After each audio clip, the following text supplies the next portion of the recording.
Interesting off season, some of the silly season stuff, drivers, swapping rides and things like that. Nothing super major this year. We don't have any of the big players, make changes. But as you look around at some of the stuff that we've seen come out and some things that we know are still coming, are you surprised by any of the stuff that you saw this year?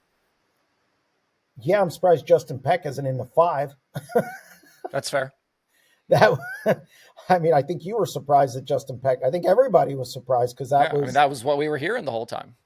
yeah. Well, I even talked to him a couple weeks beforehand and was waiting to do the interview and kind of going through that, and then all of a sudden it was an about face. So that's the biggest one. I mean, I get it, I understand it, but you know, I don't think there was anything that really shocked me. Kyle Reinhardt stepping out of the seat. I know it's not the sexy national thing, but Kyle Reinhardt, I remember when he moved from New Jersey to central Pennsylvania to cut his teeth, to up his career, to get more experience.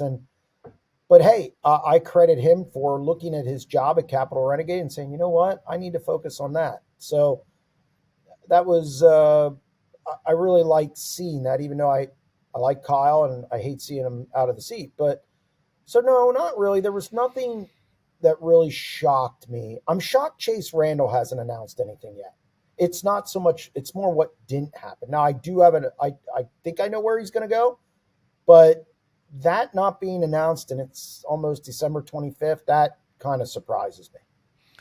I know you kind of have like a theory about the off-season stuff and if things aren't done by a certain date, but for those of us, for those of the people watching this, the way silly season plays out, like how do you feel like, what are those cutoff dates where it's like if things aren't happening by now, like walk me through your like theory on all of the silly season stuff.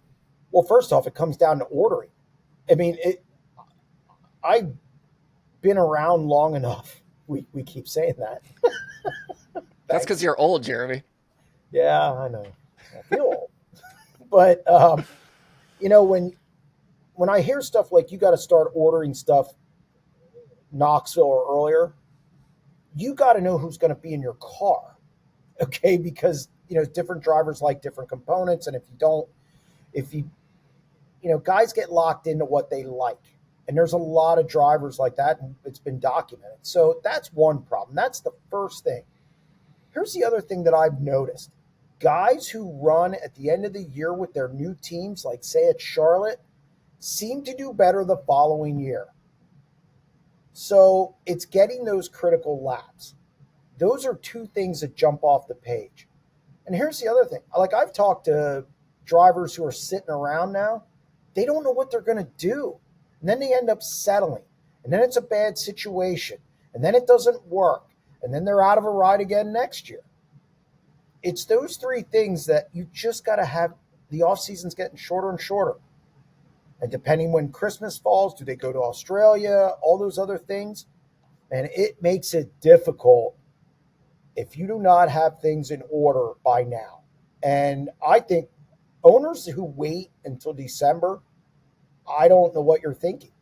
I don't think it's a recipe for success because I think you need to have your ducks in a row. I talked to Ty Wolfgang, and I mean, he was building cars before Charlotte to have it done, to get it. Now he's eager too. Look, he's new, but still a young guy like that who knows you got to have things together. Look, Brad's going to Australia.